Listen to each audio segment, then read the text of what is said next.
সাল্লাম যদি ওই পাহাড়ের ভিতরে সেখানে এই পাথরের মধ্যে পিপিলিকা নড়ে চলাচলা করতেছে, সেটাও যদি দেখতে পাই, যিনি হায়াতুন নবী, যিনি নূরের নবী, এক পর্দা নয়, দুই পর্দা নয়, ৭০,০০০ নূরের পর্দা, এক পর্দা থেকে আরেক পর্দার দূরত্ব ৫০০ বৎসরের রাস্তা, যেখানে কোনো মাকান নাই, যেখানে কোনো এমকান নাই, যেখানে কোনো স্থান নাই, যেখানে কোনো আলো নাই, বাতাস নেই, পানি নাই, খোদার খোদাইত্ব চলে। ওই পর্যন্ত যখন আমার আল্লাহ আমার নবীকে নিয়ে গেলেন, ওই স্থানে যখন পৌঁছে গেলেন, যখন সুম্মাদানা ফাতাদাল্লাহ ফাকানা কাবা কাউসাইনি আও আদানা, দুইটা ধনুকের মাথাকে যখন একসাথে টান দিলে যতটুকু হয়ে যায়, আল্লাহ কোরআনে বলে আমার নবীকে আমি এই পর্যন্ত নিয়ে গেছি, এত কাছে নিয়েছি। এত কাছে যখন নিয়ে গেল তখন বলেন আমার নবীর চোখের জ্যোতি কতটুকু হবে?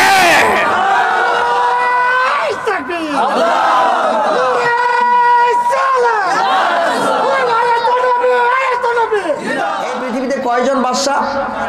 বড় বাদশা। এদের ভিতরে দুইজন ছিল কাফের মুশরিক বেদিন, আর দুইজন ছিল মুসলমান। যেই দুইজন কাফের ছিল, একটা নমরুদ আর একটা হলো ফেরাউন। আর মুসলমান যিনি ছিলেন, একজনের নাম ছিল জুলকারনাইন, ইংরেজিতে যাকে বলা হয় আলেকজান্ডার, কেউ কেউ বলে সায়রাস। মহান আল্লাহ রাব্বুল আলামিন এই আলেকজান্ডারকে একটি ঘোড়া দান করেছিলেন, যেই ঘোড়াটা প্রতি কদমে, প্রতি কাইক দিলে ১২০০ কিলোমিটার পর্যন্ত যাইত। সূর্য উদয়ের স্থান থেকে সূর্য অস্ত পর্যন্ত যে জায়গাটা আছে, এই জায়গাটা তিনি এই পৃথিবীটাকে ৪ বার এই ঘোড়াটা দ্বারা ভ্রমণ করছে। আল্লাহ কি হিকমত দান করেছেন, পারি কি পারে না? চিল্লায় বলেন আল্লাহু আকবার। আরেকজন ছিলেন নবী সুলাইমান আলাইহিস সালাম, যাকে আল্লাহ পাক একটা সিংহাসন দিয়েছিলেন, যে সিংহাসনটা আকাশে যে কোনো জায়গাতে উড়াই নিয়ে যাওয়া যাইতো, যে এটা হেলিকপ্টারের মতো, প্লেনের মতো চলতো। জিনপুরি দেবদানব ওনার সেই সাথে বহর হয়ে থাকতো, আর পাখিরা ছায়া দান করত নবী সুলাইমান পয়গম্বরের।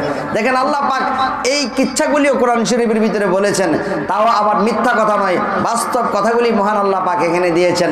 তাহলে আল্লাহ কয়, যারা আমার মাহবুব বান্দা হয়, যারা আমার ইমানদার বান্দা হয়, যারা আমার পরহেজগার বান্দা হয়, এই বান্দাদের জীবনীটাও আমি পৃথিবীর মানুষের জন্য বলাটাকে আমি ওয়াজিব করে দিলাম, আমি কোরআনে দিয়ে দিলাম। তার মানে এটা যখন পড়বে তখন আমার ওই বান্দার মহব্বতের কথা আমি আল্লাহর মনে হবে। এই জন্য আল্লাহ পাকের প্রিয় প্রিয় বান্দাদের ব্যাপারে মহান আল্লাহ পাক পৃথিবীতে সম্মানের একটা বিশেষ রাস্তা স্থাপন করেন। ইহাই হচ্ছে আল্লাহ পাকের কাজ। চিল্লায়ে বলেন আল্লাহু আকবার। এই সূরা নমলের ভিতরে 15 নম্বর আয়াত থেকে এখানে এই বিষয়গুলি মহান আল্লাহ পাক ইরশাদ করছেন, নবী সুলাইমান আলাইহিস সালাম কেমনভাবে সিংহাসন নিয়ে আকাশে উঠতেন। বিসমিল্লাহির রহমানির রহিম। আপনারা কি দাঁড়ায় শুনবেন? দাঁড়ায় শুনতে পছন্দ হলে দাঁড়ায় শুনেন, সমস্যা নেই। বসার মন চাইলে বসেন, উঠে যাওয়ার ইচ্ছা হলে উঠেও যায়, সমস্যা নেই। এটা হলো জান্নাতের বাগান, ঠিক কিনা? আমরা তো সবাই মুসলমান, আমাদের কালিমা এক না, লা ইলাহা মুহাম্মাদুর, নাকি দুসরা আছে? এই কালিমা সবার। আমরা এক কোরআনের অনুসারী না, এক মক্কার অনুসারী না, তা আমাদের মধ্যে তফাৎ কোথায়? সবাই তো আমরা মুসলমান, ঠিক কিনা? তাহলে আমরা কি করব? সবাই বসবো, সবাই বসবো ইনশাআল্লাহ। সবাই বলেন ইনশাআল্লাহ। বন্ধুগণ আমার, এটা জান্নাতের বাগান। ইজা মারাতুম বিরিয়াদিল জান্নাহ, রাসূল বলেছেন ফারতিউ, ক্বালু ইয়া রাসূলুল্লাহ ওয়া মা রিয়াদুল জান্নাহ, ক্বালা মাজালিসুল ইলমি। রাসূল বললেন যখন জান্নাতের বাগানের পাশ দিয়ে যাবে, সেখান থেকে কোনো না কোনো কিছু সংগ্রহ করবে। সাহাবা ইকরাম জিজ্ঞাসা করলো, ইয়া রাসূলুল্লাহ, জান্নাতের বাগান কোনটা? নবীজি আরেকটা হাদিসে বলছেন, জান্নাতের বাগানের ব্যাপারে 2টা হাদিস আছে। একটার মধ্যে বলছেন জান্নাতের বাগান হচ্ছে যেখানে কোরআন সুন্নাহর কথা বলা হয়, এটা জান্নাতের বাগান। আরেক জায়গায় বলছে মসজিদ হলো জান্নাতের বাগান। জোরে বলেন সুবহানাল্লাহ। বিসমিল্লাহির রহমানির রহিম। ওয়ালাকাদ আতাইনা দাউদা ওয়া সুলাইমানা ইলমা ওয়া ক্বালা আলহামদুলিল্লাহিল্লাযী বাদ্দালানা আলা কাসীর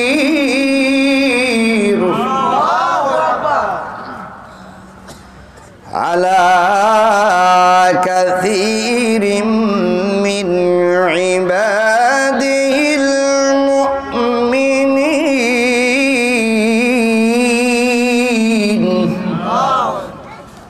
আল্লাহ পাক বলেন ওয়ালাকাদ আতাইনা দাউদা ওয়া সুলাইমানা ইলমা, অবশ্যই আমি আল্লাহ রাব্বুল আলামিন নবী সুলাইমান আলাইহিস সালামকে এবং ওনার পিতা হযরত দাউদ আলাইহিস সালাম যিনিও একজন নবী ছিলেন, আমি কি দান করেছি ওদের দুইজনকে? ইলম দান করেছি। কি দান করেছে? ইলম দেওয়ার মালিককে আল্লাহ পাক সর্বপ্রথম আয়াত নাজিল করছে, যে আয়াত কোরআন শরীফের, ইহাই হচ্ছে ইলমের আয়াত। ইকরা মানে পড়ো, পড়লেই জানতে পারবে। পড়া দেখা যায়? পড়া দেখা যায়? পড়া কাগজে লিখলে দেখা যায়, মাথার ভিতরে লিখলে দেখা যায় না। তাহলে মাথার ভিতরে যখন থাকে তখন তো এটা গোপন, ঠিক কিনা বলেন? তাহলে মহান আল্লাহ পাকের একটা পরিচয় হচ্ছে পড়া। সর্বপ্রথম পরিচয় হচ্ছে পড়া। পড়লেই মহান আল্লাহ পাককে জানা যাবে, এছাড়া জানার আর কোনো সিস্টেম নাই। চিৎকার মেরে বলেন আল্লাহু আকবার। وَلَقَدْ آتَيْنَا دَاوُودَ وَسُلَيْمَانَ عِلْمًا। আল্লাহ বলেন অবশ্যই আমি নবী সুলাইমান এবং ওনার পিতা দাউদ পয়গম্বর দুইজনকে ইলম দান করেছি। وَقَالَ الْحَمْدُ لِلَّهِ الَّذِي فَضَّلَنَا عَلَى كَثِيرٍ مِّنْ عِبَادِهِ الْمُؤْمِنِينَ। তো নবী সুলাইমান আলাইহিস সালামকে আল্লাহ পাক এই হিকমত দেওয়ার কারণে তিনি একজন নবী হওয়া সত্ত্বেও মহান আল্লাহ পাকের শুকরিয়া আদায় করতেছে। আল্লাহ গো, একে তো তুমি আমাকে নবী বানাইছো, আবার আমার বাদশাহ বানাইছো, এই যে দুইটা জিনিস একসাথে আমার বানাইলা, এই কারণে তিনি বলেন আল্লাহ আমি আপনার শুকরিয়া আদায় করতেছি যে আপনি আমার পিতার স্থলে আমাকে বাদশাহ বানাইলেন, আবার নবীও বানাইলেন। জোরে বলেন সুবহানাল্লাহ। শুকরিয়া আদায় কার কাছে করব? আল্লাহ ছাড়া কারো কাছে শুকরিয়া আদায় করা যায়? আল্লাহ বলেন যে শুকরিয়া আদায় করবা, আমার শুকরিয়া আরেকজনের শুকরিয়া আদায় করা যায়। আল্লাহ নিজেই বলেছেন যে আমার শুকরিয়া আদায় করার পর দ্বিতীয় নাম্বার শুকরিয়া হচ্ছে পিতামাতার শুকরিয়া আদায় করবা। তোমার যে পিতামাতা দুনিয়াতে আনছে, সূরা লুকমানের ভিতরে আছে যে আমার শুকরিয়া আদায় করবা। আপনাদের কি কষ্ট হয় আমার কথা শুনতে? বন্ধুগণ, আমার কোরআন শরীফের কথা ভালো লাগে না? وَلَقَدْ آتَيْنَا دَاوُودَ وَسُلَيْمَانَ عِلْمًا وَقَالَ الْحَمْدُ لِلَّهِ الَّذِي فَضَّلَنَا عَلَى كَثِيرٍ مِّنْ عِبَادِهِ الْمُؤْمِنِينَ। অনেক মুমিন মুসলমান বান্দাদের মধ্য থেকে আমাকে শ্রেষ্ঠ বানাইছে। এরপর সুলাইমান দাউদ পয়গম্বর ইন্তিকালের পরে উনার স্থলে বাদশাহ হয়েছেন হযরত সুলাইমান।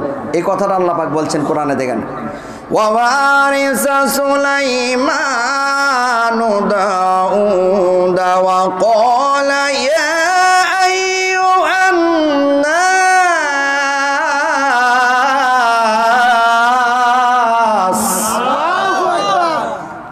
ওয়ারিসা মানে ওয়ারিশ, পিতার স্থলে পুত্র ওয়ারিশ হয়েছে। কিসের ওয়ারিশ? বাদশাহীর ওয়ারিশ। ওয়ারিসা যখন ওয়ারিশ হলেন সুলাইমান ওয়ারিশ হয়েছেন। ওয়ারিসাটা এখানে ফেল আর সুলাইমান এখানে ফাইল। এই জন্য সুলাইমানের আরাফ হয়েছে হালাতে রাফা। দাউদা কার স্থলে? দাউদ আলাইহিস সালামের স্থলে, এটা মাফুল। ওয়ারিসা সুলাইমান দাউদা, যখন দাউদ পয়গম্বরের জায়গায় সুলাইমান পয়গম্বর বাদশাহ হলেন। তো যে কোনো দেশে একজন বাদশাহ হইলে একটা স্বাগত ভাষণ দেয় না? কথা বল, দেয় কি দেয় না? ইনি যে বাদশাহ হইলেন একটা ভাষণ দিবেন জাতির উদ্দেশ্যে। বাদশাহ ভাষণটা যে দিতেছে, কি ভাষণ দিয়েছেন আল্লাহ পাক এটা খুশি হয়ে কোরআনে লিখে দিছে। وقال يا أيها الناس علمنا منطق الطير। ভাষণ দিতেছে, এই আমার জাতির মানুষেরা শোনো, আমি তোমাদের দেশে বাদশা হয়েছি। আল্লাহু আকবার। আমি তোমাদের দেশে বাদশা হয়েছি। আরে আমার দেশের লোকেরা, আমি একজন সাধারণ বাদশা না। তিনি তাদের দেশের লোকদেরকে বললেন, আমি শুধু একজন বাদশা না, আমার আল্লাহ আমাকে মানুষের ভাষা, জিন জাতির ভাষা, পশু পাখির ভাষা, এমনকি একটা কীট পতঙ্গের ভাষা বোঝার মতো ক্ষমতা দান করেছে। আল্লাহু আকবার। আমি জানতে পারি, আমি বুঝতে পারি, আমি পাখিদের ভাষা, তৈরুন মানে পাখি, আমি পাখিদের ভাষা বুঝতে পারি।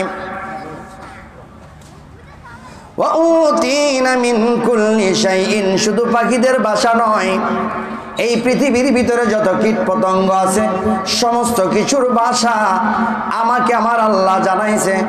আমি শুধু পাখিদের ভাষা নয়, এই পৃথিবীর ভিতরে যত প্রাণী আছে সমস্ত প্রাণীর ভাষা আমি বুঝতে পারি। ক্ষমতা দিয়েছেন কে? চিৎকার মেরে বলেন আল্লাহু আকবার। আল্লাহ আল্লাহ আল্লাহ আল্লাহ আল্লাহ আল্লাহ আল্লাহ আল্লাহ হাসবি রাব্বি জাল্লাল্লাহ মা ফি কলবি গায়রুল্লাহ, হাসবি রাব্বি জাল্লাল্লাহ মা ফি কলবি গায়রুল্লাহ, নূর মুহাম্মদ সাল্লাল্লাহু লা ইলাহা ইল্লাল্লাহ, আল্লাহু আল্লাহু আল্লাহু ইন্না হাযা লাহুয়াল ফাদলুল মুবিন।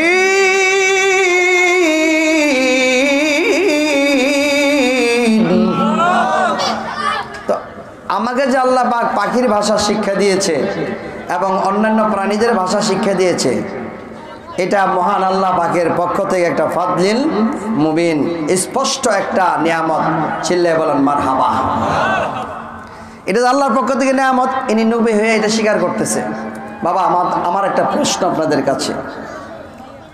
আমার আল্লাহ কোরআন শরীফে এখানে বললেন মান্তিকাত্তয়ের মানে পাখিদের ভাষা বোঝার ক্ষমতা দান করেছেন কাকে? সুলাইমান পয়গম্বরকে। সুলাইমান পয়গম্বর ভাষণের মধ্যে সেই কথাটা বললেন। আমার আল্লাহ সেই কথাটা কোরআনের মধ্যে আমার নবীর মাধ্যমে জগতের মানুষদেরকে বোঝানোর জন্য সুলাইমান পয়গম্বরের জীবন ইতিহাস দ্বারা মানুষকে শিক্ষা দিতে চায়। কি শিক্ষা দিতে চাই? শুধু ইতিহাস নাকি অন্য কিছু? বন্ধুরে আমার একটু খেয়াল করে দেখেন, মান্তিকাত্তার পাখিদের ভাষা তিনি বুঝতে পারে। একজন নবী সুলাইমান, তিনি তো দুজাহানের বাদশা নবীর সমতুল্য নবী নন, তিনি তো আমার শেষ নবীর মতো এত বড় নবী নয়।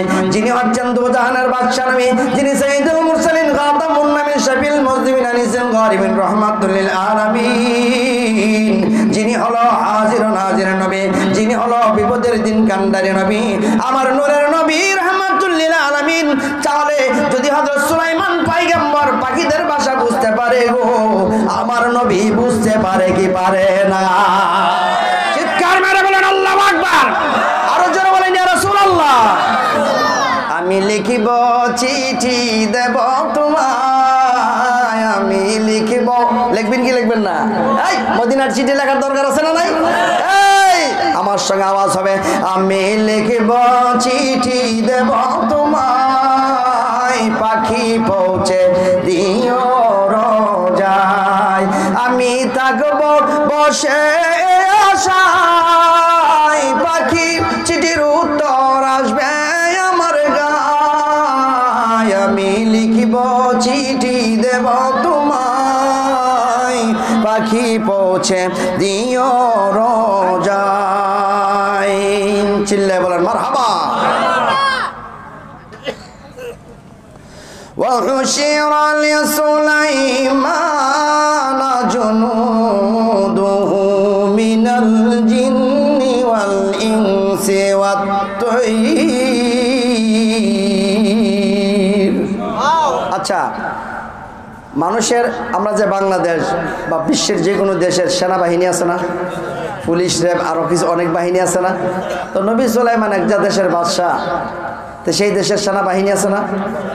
আল্লাহ রাব্বুল আলামিন বলে, আমি আমার নবী সুলাইমানকে কেমন সেনাবাহিনী দিয়েছিলাম। ওয়া হুশিরা লিসুলাইমান জুনুদাহু, সুলাইমান পয়গম্বরের জুনুদ মানে বাহিনী ছিল কি? মিনাল জিন্নি ওয়াল ইনসি, সাধারণত মানুষের সেনাবাহিনী থেকে মানুষ, কিন্তু নবী সুলাইমানের সেনাবাহিনী শুধু মানুষ ছিল না, এবং নবী সুলাইমানের সেনাবাহিনী ছিল মিনাল জিন্নি ওয়াল ইনসি, মানুষও ছিল এবং জিনেরও ছিল। জিনের সেনাপতি ছিল, জিনের বাহিনী ছিল, মানুষের বাহিনী ছিল। কেমন বাহিনী? শুধু তাই নয়, ওয়াত-তায়রি, এবং পাখিদেরও বাহিনী ছিল। ফাহুম ইউজাউন, তিনি এমন একজন নবী ছিল গো, এমন একজন পয়গম্বর ছিল, তিনি যখন চলতেন এক জায়গা থেকে আরেক জায়গায় যাইতেন, এত বেশি সেনাবাহিনী ওনার সঙ্গে ছিল। সামনে বিশাল বড় বহর, পিছনে বিশাল বড় বহর, এত বহর, হাজার হাজার মাইল পর্যন্ত মানুষ আর মানুষ, এত মানুষ, সামনের মানুষ পিছনের মানুষ দেখা যায় না, পিছন থেকে সামনে দেখা যায় না। এই জন্য মাঝে মাঝে দলছুট হইয়া একদিক থেকে রাস্তা হারায় মানুষ অন্যদিকে চলে যাইত, কিন্তু তিনি সামনে থাকতেন। সামনে ছিল ঘোড়ার বহর, সামনে ছিল হাতির বহর, উপরে ছিল জিনের বহর, আর পাখিরা ওনার সিংহাসনের উপরে ছায়া দান করত। এমন ভাবে যখন তিনি সামনের দিকে যাইতেন, তখন মাঝে মাঝে তিনি ফাহুম ইউজাউন, আমার আল্লাহ বলে ফাহুম ইউজাউন, মানে ব্রেক দিতেন, মানে একটু দাঁড়াইতেন। কেন দাঁড়াইতেন?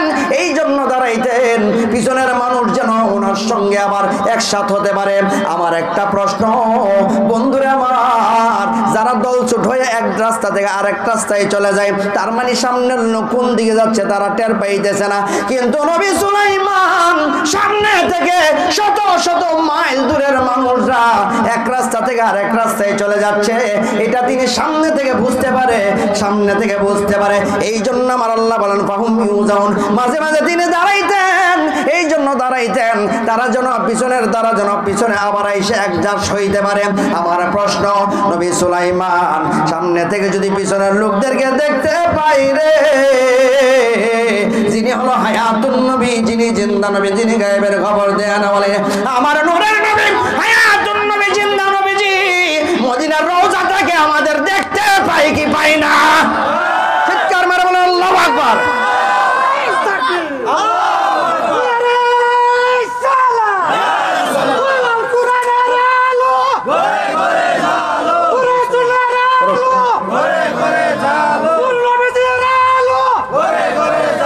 নবী আমার সামনে নামাজে দাঁড়াইছে, এমন সময় পিছনে একজনের অবস্থান সম্পর্কে নবীজি সামনে থেকে বললেন, আমার নূরের নবীজি নামাজ পড়তেছেন, পিছনে আরেকজন নবীজির পিছনে নামাজ পড়তেছে। নবীর সাহাবী, স্পষ্ট হাদিস শরীফ সিয়াসিত্তার ভিতরে পাবেন, পিছনে নামাজ পড়তেছে, ওই সাহাবী তাড়াহুড়া করে নামাজ পড়তেছে। আমার নবী বলতেছে, তুমি আমার নামাজ পড়ো কেন, তুমি তাড়াহুড়া নামাজ পড়তেছ?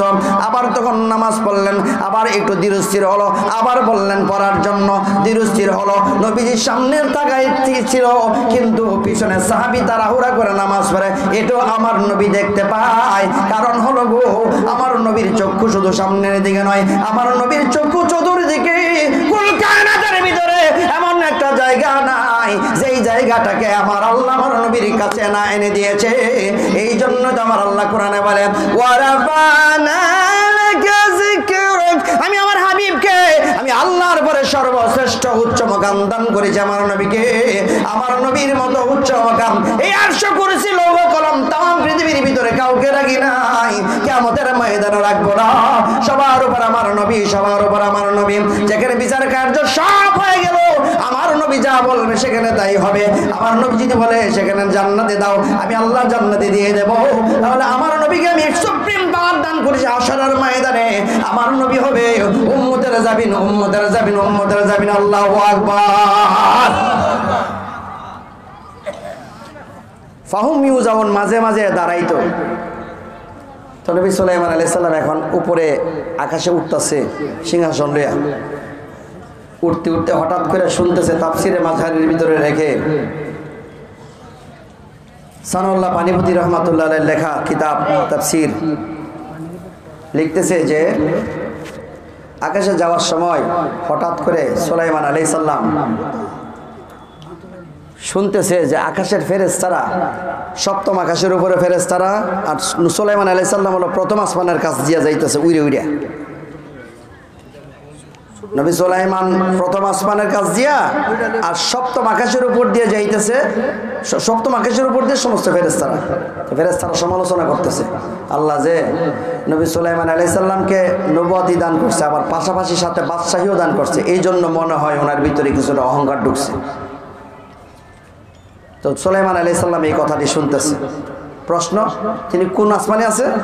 প্রথম আসমানে। আর ফেরেশতারা কোন আসমানে? সপ্তম আকাশ। সপ্তম আকাশের ফেরেশতারা কথা বলে নবী সুলাইমান আলাইহিস সালাম প্রথম আসমান থেকে কথাগুলি শুনে। তাহলে নবী সুলাইমান আলাইহিস সালামের কান আর সলিমউদ্দিন আর কলিমউদ্দিন বসিরউদ্দিনের কান কি এক কান? না। কানে কানে বেশ শোনা আছে না নাই? কোথায় আগরতলা আর কোথায় চকিরতলা? কথা বলে ঠিক কিনা? নবী সুলাইমান আলাইহিস সালাম যদি সপ্তম আকাশের উপরে, আরে প্রথম আসমানে থেকে সপ্তম আকাশের উপরে ফেরেশতাদের সমালোচনা কথা বলতেছে নবী সুলাইমান আলাইহিস সালামের ব্যাপারে, এই কথা যদি শুনতে পাই, আমার কামলে আলা নবী মদিনার রওজা থেকে আমাদের কথা শুনতে পাই কি পায় না? এই ক্ষমতা দিয়ে আসে কে? চিৎকার মেরে বল আল্লাহু আকবার, আরো জোরে বলেন ইয়া রাসূলুল্লাহ। বন্ধুরা আমার, তো সমালোচনাটা কি করতেছে যে নবী সুলাইমানকে আল্লাহ পাক বাদশাহী দান করছে, আবার নবুয়তিও দান করছে, এজন্য অহংকার মনে হইতে হইছে। তো তুমি সুলাইমান আলাইহিস সালাম কথাটা টাক করে শুনতেছে, ফেরেশতারা আমার বিরুদ্ধে এমন কথা বলতেছে, এমনি আল্লাহ পাক আসমান থেকে আর শাজিম থেকে ফেরেশতাদের জবাব দিতেছে। এই কথাটা সুলাইমান আলাইহিস সালাম প্রথম আসমান থেকে শুনতেছে।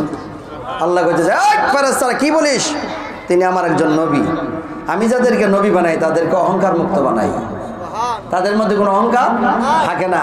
যদি অহংকার থাকতো তাহলে তার সিংহাসনটা আসমান থেকে নিচে ফেলে দিয়ে আমি ভেঙে চুরমাচুর করে ফেলে দিতাম। আল্লাহু আকবার বলেন। নবী সুলাইমান আলাইহিস সালাম চোখের পানিগুলি তখন ছেড়ে দিয়ে কান্দে। আর রব্বুল আলামিন এই ফেরেশতাদের জবাবে তুমি এত সুন্দর করে আমার পক্ষে কথা বলেছো বললাম, আমি তো তোমার এত নৈকট্য প্রাপ্ত বান্দা হতে পারি না, তুমি কেমন করে আমার পক্ষে কথা বললে? সঙ্গে সঙ্গে নবী সুলাইমান ভ্রমণের ভিতরে আমার মাবুদকে দুইটা সেজদা দিয়া দেয়। আমার আল্লাহ ডাক দেয়, ফেরেশতারা রে, আমার নবী সুলাইমানের মধ্যে যদি অহংকার থাকতো রে, এই ভ্রমণের মধ্যে আমি মাবুদকে সুলাইমান সেজদা দিত না। চিৎকার মেরে বলুন আল্লাহু আকবার, আর জোরে জোরে বলুন ইয়া রাসূলুল্লাহ, ইয়া রাসূলুল্লাহ, ইয়া হাবিবাল্লাহ, ইয়া রাসূলুল্লাহ, ইয়া হাবিবাল্লাহ, ইয়া রাসূলুল্লাহ, ইয়া হাবিবাল্লাহ। কষ্ট হচ্ছে আপনাদের বন্ধুগণ আমার? তো আসমান থেকে যাইতে যাইতে হঠাৎ করে নবী সুলাইমান আলাইহিস সালাম উপর থেকে নিচের দিকে চাইছে।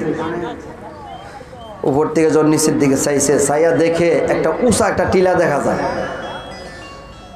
এই টিলাটার নাম হচ্ছে পিপিলিকার রাজ্য। কোরআন শরীফে লেখেন, হাত্তা ইযা আতাউ আলা ওয়াদিন নামল। হাত্তা মানে অতঃপর, ইজা আতাও আলা ওয়াদিন নামল, তিনি আকাশ থেকে দেখতেছেন একটা পিপিলিকার রাজ্য, মানে বিরাট টিলার মধ্যে অনেক পিঁপড়া, লাখ লাখ পিঁপড়া, আবার তার মধ্যে একটা বড় পিঁপড়া দেখা যায়, এটাও তিনি আসমান থেকে দেখতেছে। আচ্ছা, পিঁপড়া কি ছোট জিনিসটা বড় জিনিস? কথা বলেন, ছোট জিনিসটা বড় জিনিস? কেমন ছোট? আমার থেকে 3 হাত দূরে থাকলে দেখিস 3 হাতের উপরে দেখা যায় না। আর নবী সুলাইমান আলাইহিস সালাম হাজার হাজার মাইল উপরে, সেখান থেকে একটা পিঁপড়া নিচে আছে, এই পিঁপড়াটা থেকে দেখতে পাইতেছে। তাহলে নবী সুলাইমান আলাইহিস সালামকে আমার আল্লাহ কেমন চোখ দান করছে? তার মানে নবীদেরকে মহান আল্লাহ পাক এমন চোখ দান করেছে যেই চোখ দ্বারা 1000 কিলোমিটার দূরের একটা পিঁপড়া দেখা যায়। প্রশ্ন হলো এটা, আমার নবী, নূরের নবী, হায়াতুন নবী, জিন্দা নবীজি হযরতে সুলাইমান পয়গম্বর যদি আকাশ থেকে একটা পিপিলিকা দেখার মতো ক্ষমতা থাকে, আমার নবীজি কামলা মদিনা থেকে আমাদেরকে দেখতে পায় কি পায় না? চিৎকার মেরে বলুন আল্লাহু আকবার। নবী সুলাইমান এই পিঁপড়াটারে দেখতেছে, পিঁপড়া একটা কথা কইতেছে, তার মধ্যে বড় একটা পিঁপড়া আছে। এই পিঁপড়াটা একটা কথা বলতেছে, যেই কথাটা সুলাইমান আলাইহিস সালামের প্রেস্টিজে লাগছে একটু। কি বলতেছে? ক্বালাত নামলাতু, ক্বালাত নামলাতু, এই নামলাতুর ফাইল হচ্ছে যে পিপিলিকাটা এটা হচ্ছে মুয়ান্নাস স্ত্রীলিঙ্গ, এই জন্য নামলাতুন। ক্বালাত বলতেছে, বলিয়াছে ওয়াহিদে মুয়ান্নাসে গায়েবের সিগা। ক্বালাত বলতেছে নামলাতু, নামলাতু মনে হচ্ছে পিপিলিকাটা বলতেছে, তার মানে এটা পুরুষ পিপিলিকা না, এটা মহিলা পিপিলিকা। পিপিলিকাটা বড় পিঁপড়াটা বলতেছে ইয়া আইয়ুহান নামলু, এ আমার দেশের লোকেরা, তার মানে বোঝা গেল এই পিপিলিকা একটা শহর, এখানে একটা প্রাসাদ। এই পিপিলিকাটা বড় পিঁপড়াটা একটা বাদশা বা রানী। রানীটা বলতেছে আইয়ুহান নামলু, হে আমার সেনাপতিরা শোনো, উদুখুলু প্রবেশ করো রে। আমরের সিগা এখানে আদেশ করলেন, মাসাকিনাকুম, মাসাকিন মানে হচ্ছেন বাড়ি, তোমাদের বাড়ির ভিতরে তোমরা তাড়াতাড়ি প্রবেশ করো। লা ইয়াহতিমান্নাকুম সুলাইমান ওয়া জুনুদুহু ওয়া হুম লা ইয়াশউরুন।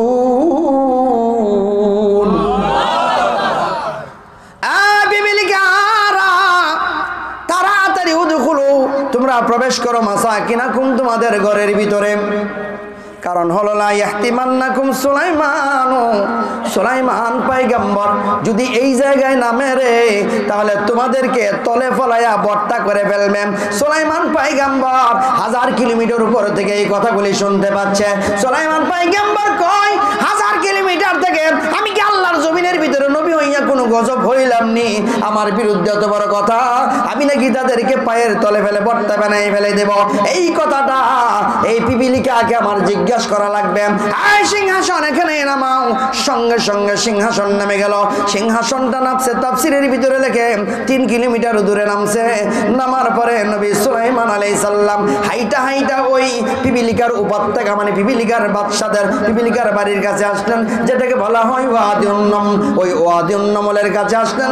আসার পরে পিপিলিকার বাড়ির কাছে আয়েশা ডাক দেয়, পিপিলিকার রানী, তুমি মনে হয় রানী, কারণ তুমি তাদের মধ্যে বড় দেখা যায়। কেমন করে রে তুমি আমার বিরুদ্ধে কথা বললা?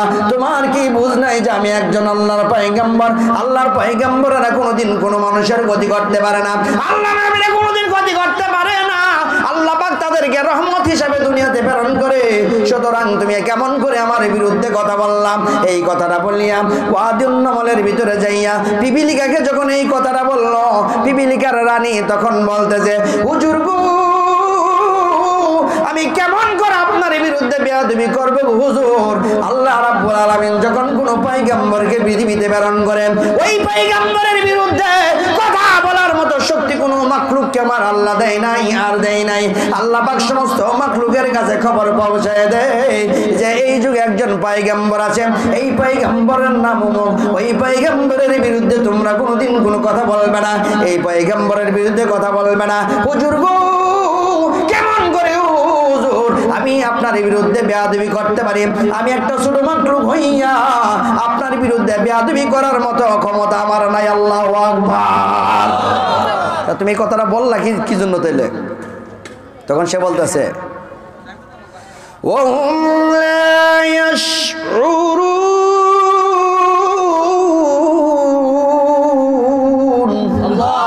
ওহুম লা ইয়াশউরুন। হুজুর, আমি তো আপনারে কইছি না, কারণ আপনি নবী, কোনোদিন ভুলেও আমাদের কোনো একটা পিপিলিকেও পায়ের তলে ফেলবেন না, এটা আমাদের বিশ্বাস।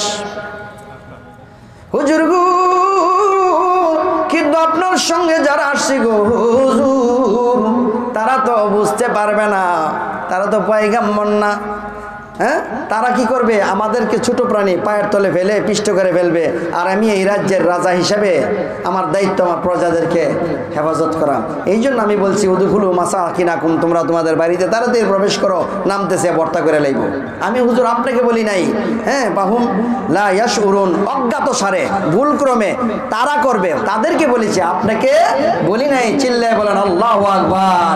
একটা পিপিলিকা একটা নবীর সম্পর্কে কেমন আদব রক্ষা করে। আমরা মানুষের মধ্যে অনেক সময় দেখা যায় নবীর শানে এবং ওলি আল্লাহর শানে কটাক্ষ করি, একটু মুখের ভিতরে বাজে না, কারণ মুখের ভিতরে যখন ব্রেক নাই, মুখের ভিতরে ব্রেক নাই, আছে না নাই? তাহলে আমাদের উচিত হবে মানুষ হিসেবে, মুসলমান হিসেবে আমাদের হবে যে কোন নবীর বিরুদ্ধে কখনোই আমরা যেন কোনো কথা না বলি। নবীদের বিরুদ্ধে কথা বলে ঈমান সঙ্গে সঙ্গে চলে যায়। যেমন আদম সৈফুল্লাহ বলেছেন, রব্বানা যালামনা আনফুসানা ওয়া ইল্লাম তাগফির লানা ওয়া তারহামনা লানাকুনান্না মিনাল খাসিরিন। এটা কোরআন শরীফে আসছে। কেন বলেছেন তিনি? যে আল্লাহ, আমি জুলুম করেছি। রব্বানা যালামনা আনফুসানা ওয়া ইল্লাম তাগফির লানা ওয়া তারহামনা লানাকুনান্না মিনাল খাসিরিন।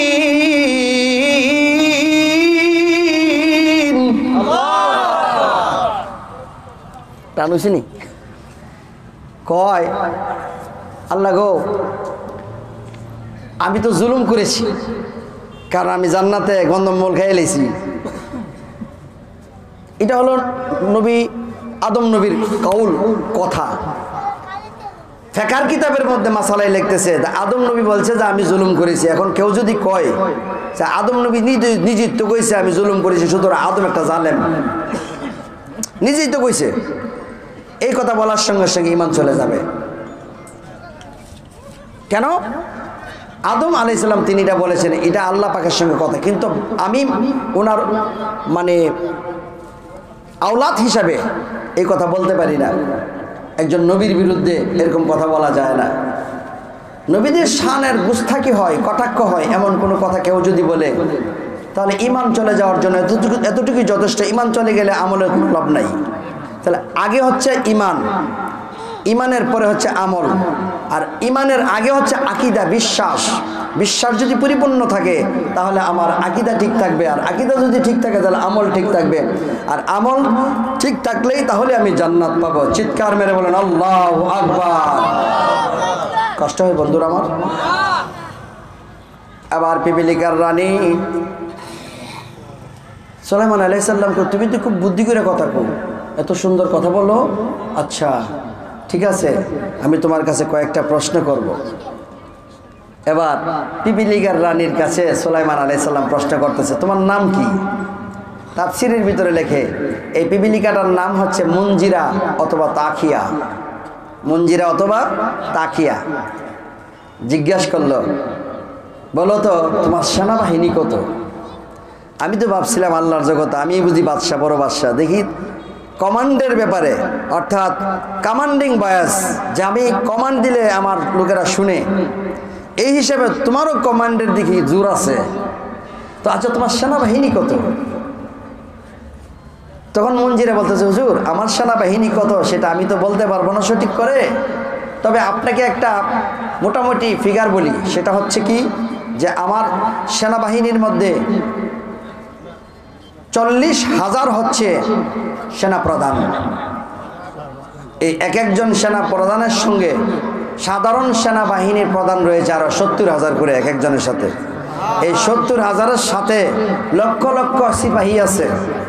এবার বলেন আমার সেনাবাহিনীর কত সংখ্যা হবে? আপনি নিজে একটু ক্যালকুলেশন করেন। চিল্লায় বলেন না সুবহানাল্লাহ। সুলাইমান আলাইহিস সালাম বুঝলেন যে আল্লাহর জগতে শুধু আল্লাহ পাক আমাকে এই বাদশাহী দান করে নাই, এই বাদশাহী দানের জন্য আল্লাহ পাক যাকে ইচ্ছা তাকে দান করতে পারেন। সুবহানাল্লাহ বলেন।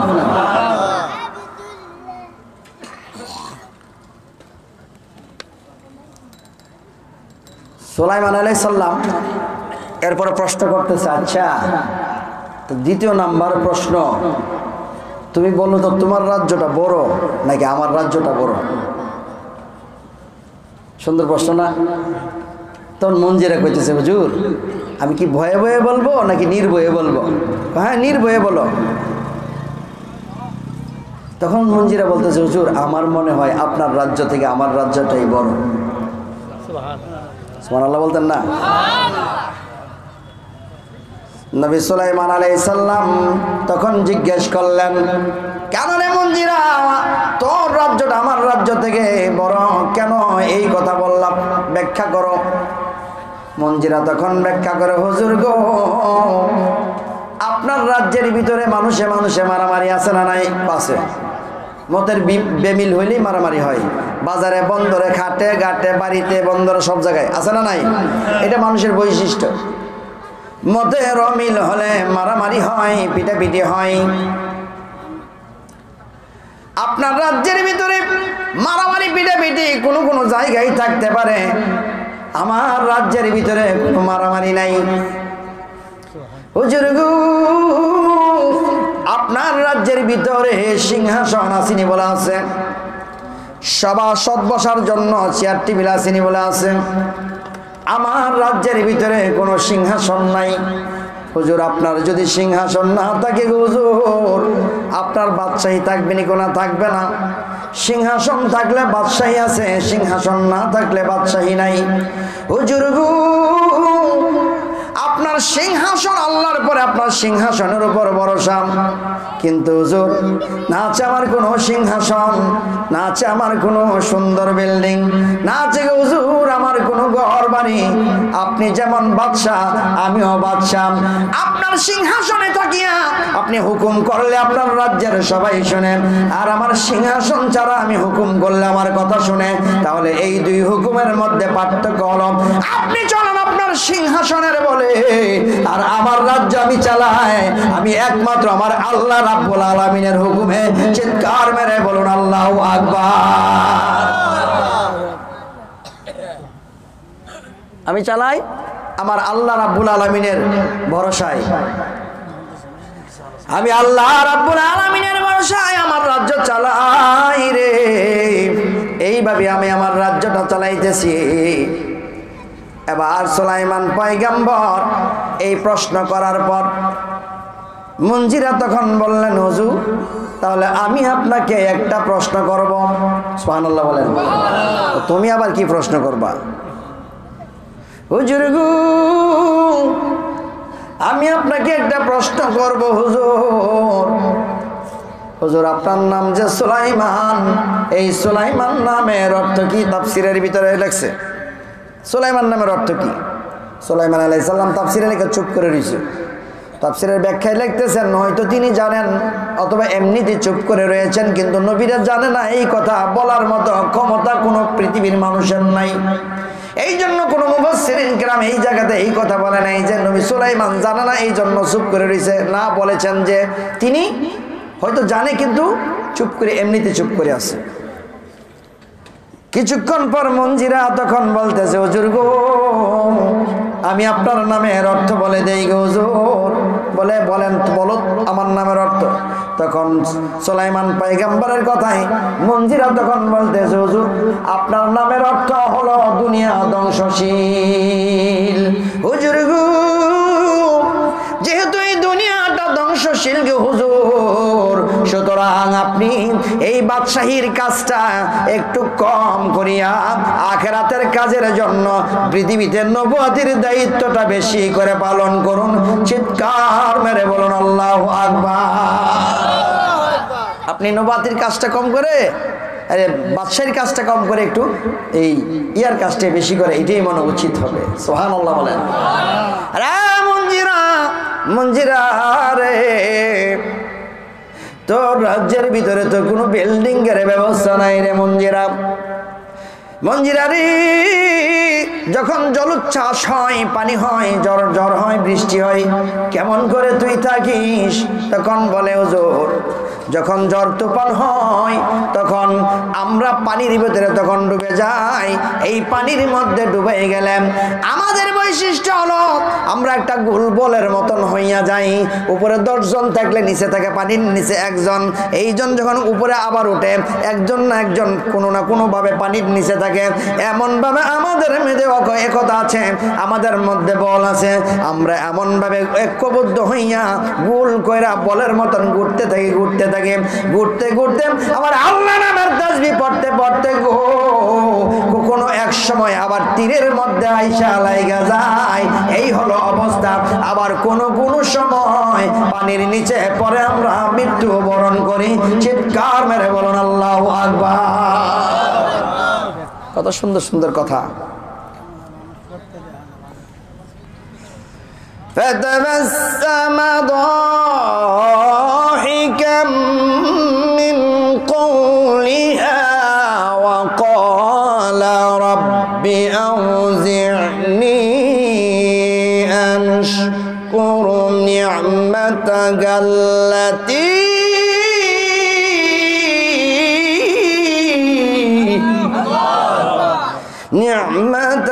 التي أنعمت علي وعلى والدي وأن أعمل صالحا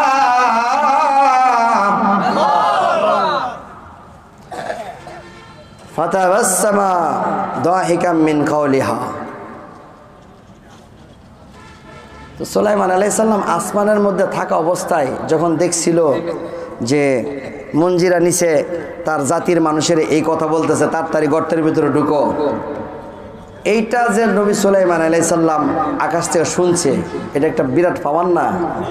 নিজেই নিজের পাওয়ারের কথা ভাববা যে আল্লাহ পাক কেমন আমাকে শক্তি দিল যে আমি এই পিঁপড়ার কথাটা আসমান থেকে শুনতে পাই। সুবহানাল্লাহ বলেন। এই জন্য সুলাইমান আলাইহিস সালাম একটু হাসতেছিল আর কি, মুস্কি মুস্কি হাসতেছে। এখন এই কথা তো পিঁপড়া এসে ধরে বসছে কথাটা। ফাতাবাসসামা দাহিকাম মিন কাউলিকা, হুজুর আমি যে বলছিলাম যে আমার তোমরা সবাই গর্তের ভিতরে ঢুকো, এই কথা শুন না আপনি মুস্কি মুস্কি কেন হাসছিলেন? সুবহানাল্লাহ কইতেন না? আরে পিঁপড়া পিঁপড়া পিঁপড়া জমিন থেকে দেখছে সুলাইমান আলাইহিস সালাম হাসতেছে। ফাতাবাসসামা দাহিকাম মিন কাউলিহা, হুজুর গো কেন গো হুজুর আমার কথা শুনিয়ে আপনি আসতেছিলেন? সুলাইমান পয়গম্বর কয় আমাকেই শুধু আমার আল্লাহ এমন ক্ষমতা দান করে নাই, একটা পিপিলিকাকেও ক্ষমতা দান করেছে যে পিপিলিকাটা আমার হাসিটা পর্যন্ত জমিন থেকে দেখতে পেয়েছে। শুধু তাই না, বোঝা গেল পিপিলিকার ভাষা যেমন সুলাইমান বুঝে, আবার সুলাইমান আলাইহিস সালামের ভাষাও পিপিলিকারা বুঝতে পারতেছে। একটা মাখলুক, ছোট একটা মাখলুক পিপিলিকা, এই পিঁপড়াটা যদি এই ভাষা বুঝতে পারে রে, আর এত কিলোমিটার উপরে সুলাইমান নবীর হাসিটা দেখতে পারে, কেমন করে আমরা বলি আমার মদিনার কামলেওয়ালা মদিনা থেকে আমাদেরকে দেখতে পাই না, আমার মদিনার কামলেওয়ালা আমাদের ভাষা বুঝে না, এইটা আমরা কেমন ভাবে বুঝি? আপনি বাংলা বলেন, ইংরেজি বলেন, আপনি হিন্দি বলেন, ফার্সি বলেন, আপনি উগান্ডার ভাষা বলেন, তাতে কোনো অসুবিধা নাই। সমস্ত ভাষার মালিক আমার আল্লাহ। আর আল্লাহ পাকের নবী হলো আল্লাহ পাক যতক্ষণ পর্যন্ত নবী, আল্লাহ পাক যতক্ষণ পর্যন্ত আমার আল্লাহ, ততক্ষণ পর্যন্ত ততটুকু জায়গা পর্যন্ত আমার আল্লাহ আমার নবীকে নবী বানাইলেন। আমার আল্লাহ অসীম, আমার নবীর ক্ষমতা অসীম। আমার আল্লাহ বলেন ওয়ারাফা'না লাকা যিকরাক, আমার নবীকে আমি বেমিসাল বেনজির করেছি, যার কোনো তুলনা হয় না। সুতরাং আমার নবীজি মদিনা থেকে আমাদের ভাষা বুঝে কে বুঝে না? না বুঝার লাগে আপনার মাদ্রাসা জন লাগবো। ইয়া রাসূলুল্লাহ ইয়া হাবিবাল্লাহ ইয়া রাসূলুল্লাহ ইয়া হাবিবাল্লাহ ইয়া রাসূলুল্লাহ ইয়া হাবিবাল্লাহ, শুনেছি হাদিসে দেখিলে আপনাকে, শুনেছি হাদিসে দেখিলে জীবনের গুনাহ জড়িয়া পড়ে, দিও গো দেখা দয়া করিয়া ইয়া রাসূলুল্লাহ ইয়া হাবিবাল্লাহ ইয়া রাসূলুল্লাহ ইয়া হাবিবাল্লাহ ইয়া রাসূলুল্লাহ ইয়া হাবিবাল্লাহ। জোরে জোরে বলুন না মারহাবা। একটা পিঁপড়ার পাওয়ার যদি থাকে আমার নবীর পাওয়ার এর চেয়ে কোটি কোটি গুণ বেশি। কথা বলেন ঠিক কিনা? মুসা আলাইহিস সালাম যখন আল্লাহর কাছে গেছিল আল্লাহকে দেখতে চাইছিল, আল্লাহ কি মুসা আলাইহিস সালামকে সরাসরি দেখা দিছে? আর আমার নবীকে আরশ আজিমে নিচে কি নিছে না? তো মুসা আলাইহিস সালাম কুদ্দুরে দেখা দিছে মুসা আলাইহিস সালাম রে। 70,000 নূরের পর্দা থেকে মাত্র একটা পর্দা উঠাইছিল। তো একটা পর্দা ওঠানোর কারণে মুসা আলাইহিস সালামের চোখের পাওয়ার কতটুকু হয়েছিল, কিতাবে এটাই লেখে যে তিনি বলেছিলেন যে আমি যেই পাহাড়ের উপরে আছি, পাহাড় থেকে 30 কিলোমিটার দূরে একটা পাহাড় ছিল, সেটা আমি দেখতে পাচ্ছিলাম।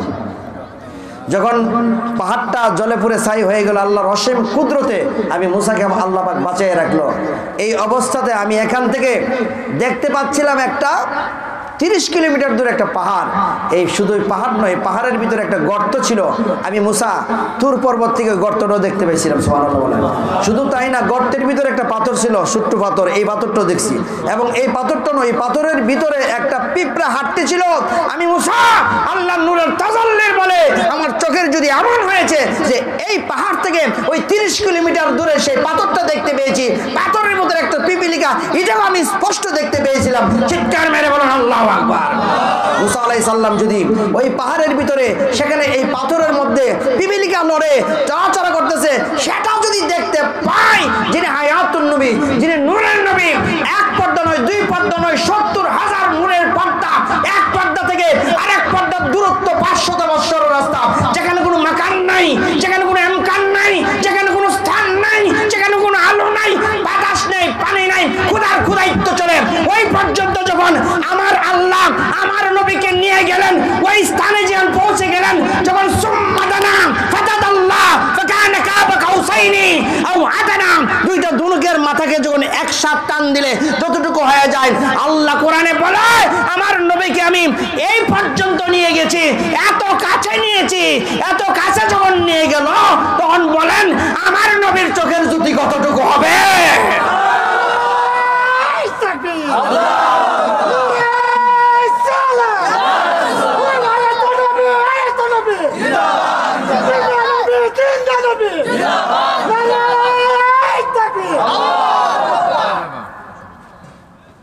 আশ্চর্য ব্যাপার,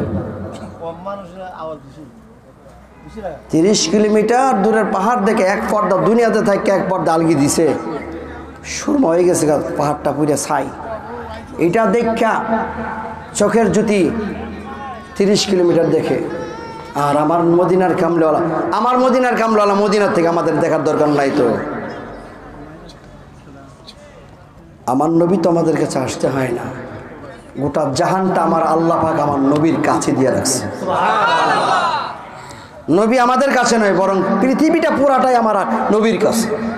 চিৎকার মেরে বলেন আল্লাহু আকবার। নবীজি কি বলেন, এই পৃথিবীটা একটা সরিষার দানার মতো আমার হাতের তালুতে। এতটুকু পাওয়ার যখন আমার নবীকে আল্লাহ পাক দিল, আমরা খুশি না বেজার? এই কথা বলেন, খুশি না বেজার?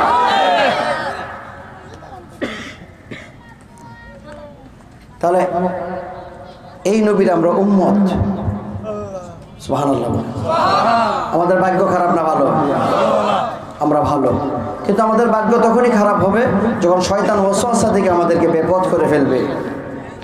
এই শয়তান দেখা যায়, শয়তানকে দূরীভূত করতে হয়। বন্ধুরা আমার, আর একটু সামনে যাব। বন্ধুরা আমার, আমার আল্লাহ পাক এরপরে বললেন কি দেখেন, ফাতাবাসসামা দাহিকাম মিন কাউলিহা। সুলাইমান পয়গম্বর তার কথায় হাসতেছিলেন। وقال ربي أوزعني, এবং আল্লাহ পাকের শুকরিয়া আদায় করছে, আন আশকুরা নিআমাতাকা আল্লাতী আনআমতা আলাইয়া ওয়া আলা ওয়ালিদাইয়া। রব্বুল আলামিন, তুমি আমার বাবাকে নবী বানাইছো, আমাকেও নবী বানাইছো, আবার আমাকে এত নিয়ামত দান করলা, একটা পিঁপড়ার কথা শুনবার মতো আমাকে ক্ষমতা দান করলাম। ও রব্বুল আলামিন, আমাকে ওয়া ইন আমালা সালিহান, একজন সৎকর্ম, তোমার একজন সৎ সেবক হিসাবে আমাকে কবুল করে নাও।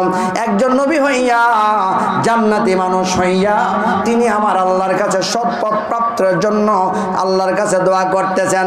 আর আমরা আজকে 1400 বছর মুসলমান আসিয়া আমরা নবী না, আমরা বলি না, আমরা গৌস না, আমরা সাহাবীও কোনোদিন হতে পারবো না। কোটি কোটি মানুষকে একত্রিত করলে একজন সাহাবীর সমতুল্য হতে পারবে না। এরপরে বলুন, আমাদের মতো মানুষ আমল কোথায়, আমাদের মসজিদ কোথায়, আমাদের মাদ্রাসা কোথায়, আমাদের ছেলে মেয়ে কোথায়, আর আমরা কোথায়?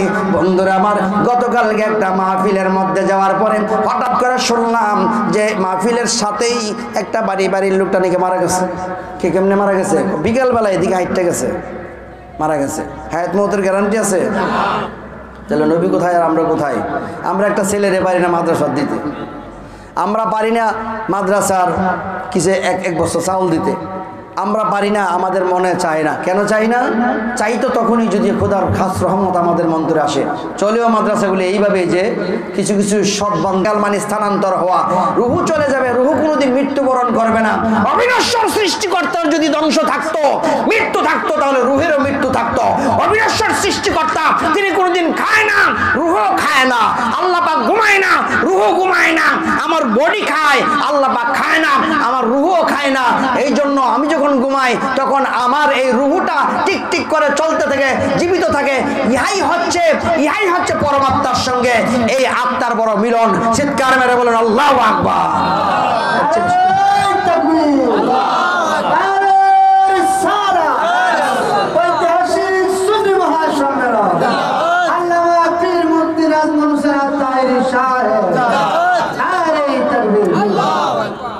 সুলাইমান পয়গম্বর সাথী যারা ছিল তাদের সমস্ত খাবার দিলেন এই ফরিঙ্গের ট্যাঙ্ক থেকে। একজন নয়, দুইজন নয়, লক্ষ লক্ষ সাহাবী সবাই যখন খাবার শেষ করলাম, এরপরও ফরিঙ্গের ট্যাঙ্কটা কাছে ছিল।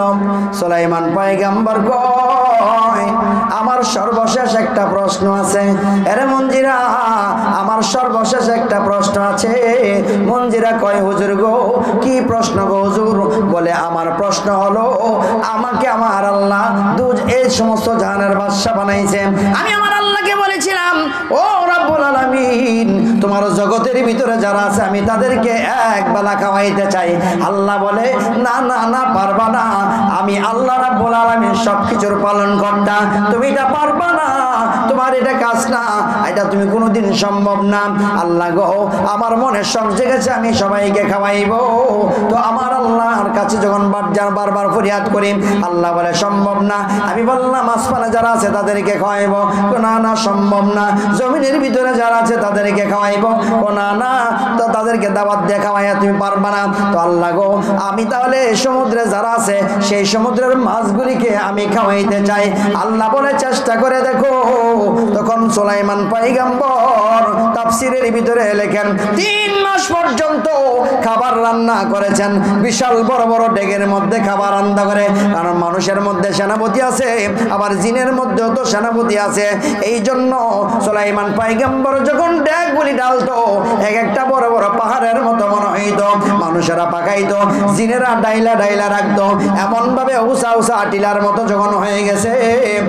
এরপরে সুলাইমান পয়গম্বর এমন ভাবে 3 মাস পর্যন্ত রান্না করতেছে। হঠাৎ করে সমুদ্রের মধ্যে একটা মিটিং বসছে। মিটিং এর মধ্যে সিদ্ধান্ত হচ্ছে, আল্লাহর পয়গম্বর সুলাইমান আমাদেরকে দাওয়াত করেছে রে, আমাদেরকে খাওয়াইবে। খাবার কেমন হচ্ছে সেইটা একটু জানার দরকার আছে। এই জন্য গো, সুলাইমান পয়গম্বরের কাছে তারা একটা মাছ পাঠাইলো। যেই মাছটা আয়েশা সুলাইমান পয়গম্বরের কাছে বলে, হুজুর গো, আমাকে একটু খাবার দেন গো হুজুর, আমার খিদা লাগছে। না না না, আগে দেওয়া হবে না, তারপর সবাইকে একসঙ্গে দেওয়া হবে, আগে দেওয়ার কোনো বিধান নাই। হুজুর, আমার বড় খিদা লাগছে, দেন। তখন সুলাইমান পয়গম্বর বলে, তার যেহেতু বেশি খিদা লাগছে, তাফসীরের কথা, তাকে খাবার দেওয়া হয়েছে। তখন সে খাবারটা সামনে নিছে। সামনে নেওয়ার পর হ্যাঁ করে একটা লুকমা মারছে। এক লুকমা এই মাথা থেকে ওই মাথা পর্যন্ত 3 মাসের খাবার সব কাজ মাকুল। আল্লাহু আকবার। সব খাবার যখন খাই লিছিনি, সুলাইমান আলাইহিস সালাম সোগত বড় হয়ে গেছে। সুলাইমান পয়গম্বর কয়, মাছ রে, একাই তুই সব খেয়ে ফেললি রে মাছ, অন্যদেরকে আমি কি খাওয়াইব? মনে হয় তুই সমুদ্রের মধ্যে সবচেয়ে বড় মাছ, তুই না আইসা অন্যকে ফাটাইতারলি না। তখন মাছের জবান খুলিয়া সুলাইমান পয়গম্বরের সঙ্গে কথা বলে, হুজুর গো, আমি আমি হইলাম ওই সমুদ্রের মধ্যে, মধ্য সমুদ্রের মধ্যে যেই সমস্ত বড় বড় মাছ থাকে, ওই বড় বড় মাছের মধ্যে গো হুজুর আমি হইলাম সর্বকনিষ্ঠ। মাছেদের মধ্যে মিটিং হয়েছে, খাবার কেমন হয়েছে টেস্টিং করতে আসছে। এই মাছের ভিতরে আমি সবচেয়ে ছোট মাছ, আমাকে পাঠাইছে টেস্ট করার জন্য। কই তাহলে তোর চেয়ে বড় বড় মাছ আছে? কহ আছে। তারা কিতা খায়? ও হুজুর আপনি যা খাওয়াইছেন গো হুজুর, এই খাবার আমার আল্লাহ এর চেয়ে বেশি খাবার দৈনিক 3 বার খাওয়ায় আমার আল্লাহ রাখে।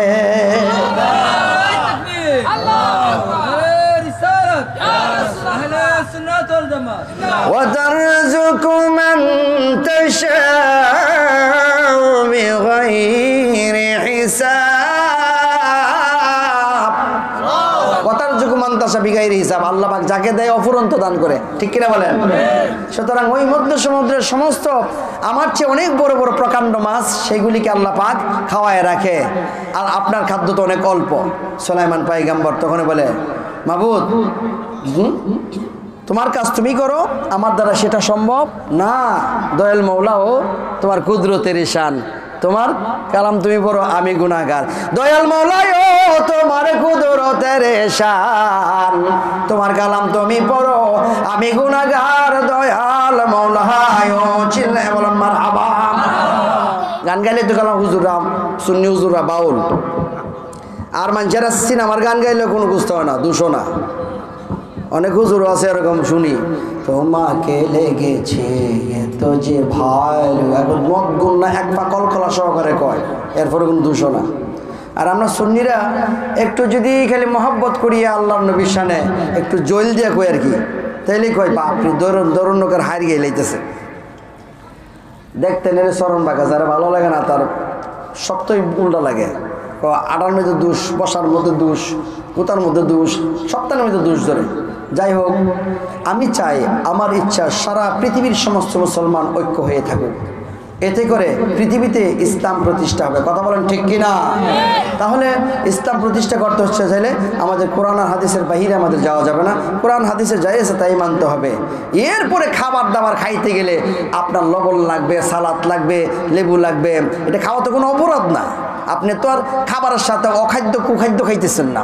এই জন্য ওয়াজ নসিহতের ভিতরে মানুষকে গিলানোর জন্য গজল হবে, নাত হবে, শান হবে, জিকির হবে, হবে কি হবে না? হবে। এটা হইলে ভালো, তো ভালো।